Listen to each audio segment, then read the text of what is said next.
Mr. President, honored delegates, ladies and gentlemen, we shall propose further cooperative efforts between all the nations in weather prediction and eventually in weather control. We shall propose, finally, a global systems of communication satellites linking the whole world in telegraph and telephone and radio and television. You know, they were talking about climate change yesterday, and now we're learning that scientists and researchers are looking at how to change the weather on purpose. Is it really possible to control the weather, to stop the floods, get rid of droughts? Or can we just make it rain whenever we want without needing to pray for the rain? Make it rain. Make it rain. Make it rain now, Lord. Make it rain.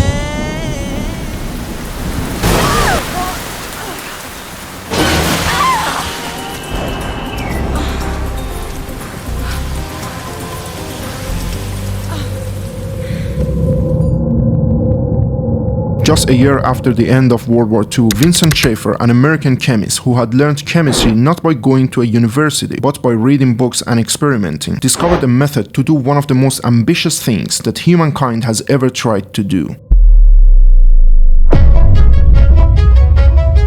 At the time he was working as a researcher for General Electric Company. Vincent was experimenting on dry ice when he got the idea of cloud seeding. To put it simply, he found out that there are ways to turn particles of water into pieces of ice, and rain is just pieces of ice that fall and melt on their way down, and when they are too big they don't melt completely before reaching us, and that's what we call hailing. So what Vincent discovered was that it was possible to make clouds rain before they naturally do. In the first few years, cloud seeding was considered an area that needed lots of more research and experiments to be proven effective by scientists. The other issue was that nobody could be sure about the consequences of long-time cloud seeding in an area. Weather control was an unknown and complex field that needed to be tested somewhere safe for a long time to be understood.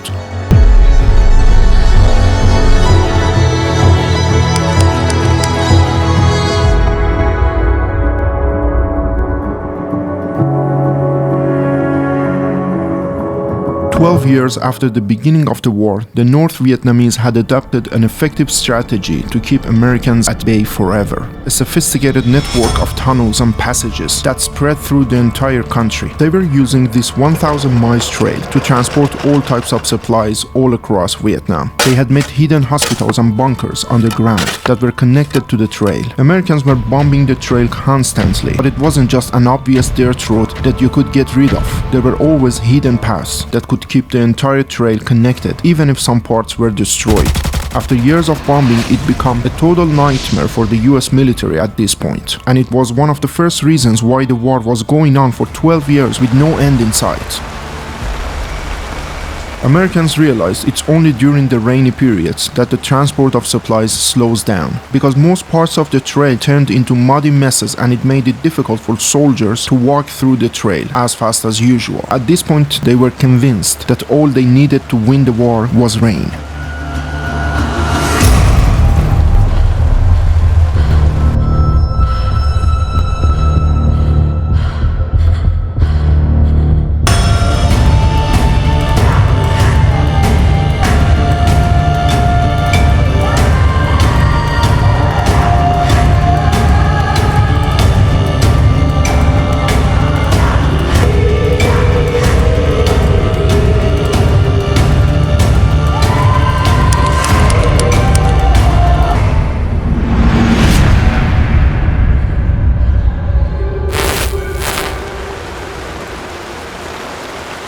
If the rainy season could be extended for a few months, it would make it impossible for their enemy to catch up.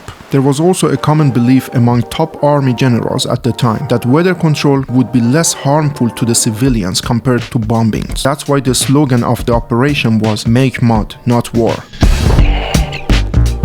but there were concerns that if the information leaks out, there might be lots of accusations against the government for natural disasters happening in other places. In other words, they were afraid that if the American public finds out about the mission, whenever they see any tornadoes or floods, they'll be suspicious of the government, and that will cause lots of troubles in the future. So the Operation Popeye was classified as top secret.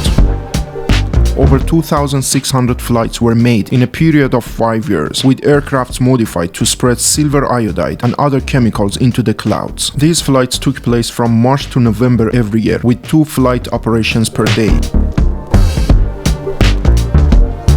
Some flights took place in neighboring countries, Laos and Cambodia, but their governments were never informed about the operation. To this day, nobody can verify the success of the operation. But one thing is for sure, scientists had 5 years of massive cloud seeding to use it as the best opportunity to study the dangers and results of cloud seeding. But it was the only time that cloud seeding was ever used in a war, because there are much better reasons to use it today.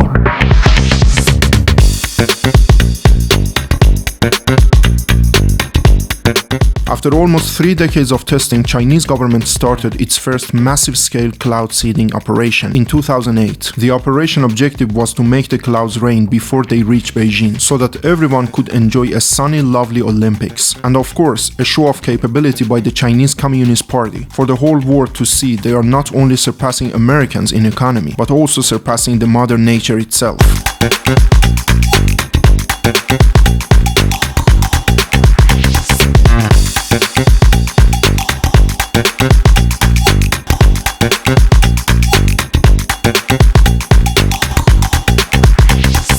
More than 1,100 rockets were launched during the operation, and it was announced a success. But nobody knows how successful it really was. Rockets were fired into the clouds in different locations to prevent them from reaching Beijing. Data shows that there were several occasions of heavy raining outside Beijing during the games.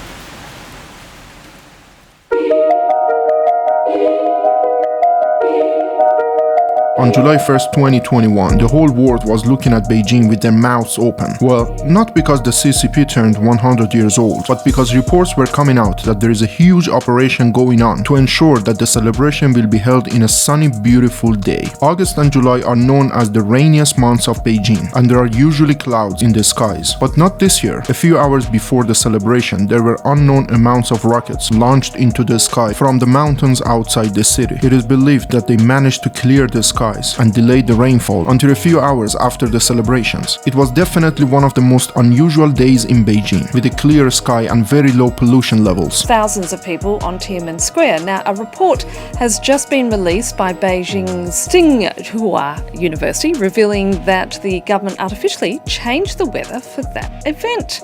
Peter O'Brien, France 24's technology editor, is here to tell us more. Well, it was as if by magic this time. So the centenary celebration started about 8 a.m.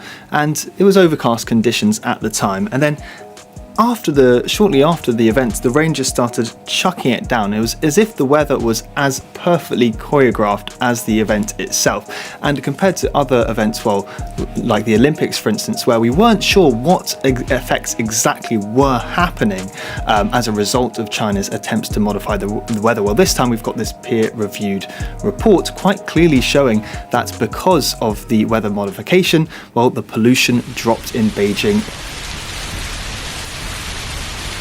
Today, about 40,000 workers are employed in the weather control sector in China, and there are billions of dollars spent on making rain and hail all around the country. The scale of these operations is getting bigger and bigger every year, and the Chinese government says the main purpose is to increase agricultural efficiency as much as possible. But there are a few issues with cloud seeding that cause serious concerns among politicians and environmentalists all around the world. Nobody knows how long it takes for the governments to have conflicts based on cloud seeding operations. Many voices are heard all around the world about rain stealing, especially in the regions that rain is scarce and water supplies are vulnerable. Today, more than 50 countries are doing cloud seeding operations, and many of them are trying to expand it as much as they can. Cloud seeding is being tested in areas with little rainfall, which means there's going to be dangerous confrontations and possibly wars in such areas. You can't just make every cloud that's passing your territory rain before reaching reaching its destination. It can totally destroy your neighbor country, and when the agriculture starts vanishing and water supplies go down drastically, people will get desperate with nothing to lose, which in many areas around the world can possibly result in military conflicts. There are also concerns that governments can falsely accuse each other of stealing rain by cloud seeding and use this as an excuse to gain public support to invade their neighboring country.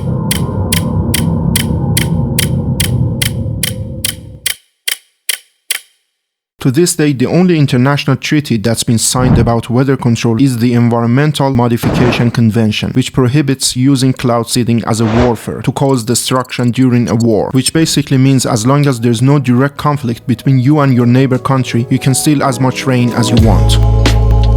There are already countries accusing each other of stealing rain in areas that aren't politically stable already, and it's only a matter of time till the competition on rainmaking gets so intense that can lead to natural disasters all around the world. With the international organizations less credible than ever, who knows if the world can even reach an agreement on how much rain you can steal from your neighbors. Rainmaking and generally weather control practices are becoming more and more essential as the climate change results is being seen all around the world, and that means there will be billions of dollars of investment in the industry, which will make it more accurate and efficient every day. Probably during this decade, we're going to see rapid, precise methods of making rainfall, and we can only hope that there will be agreements preventing them from extreme operations.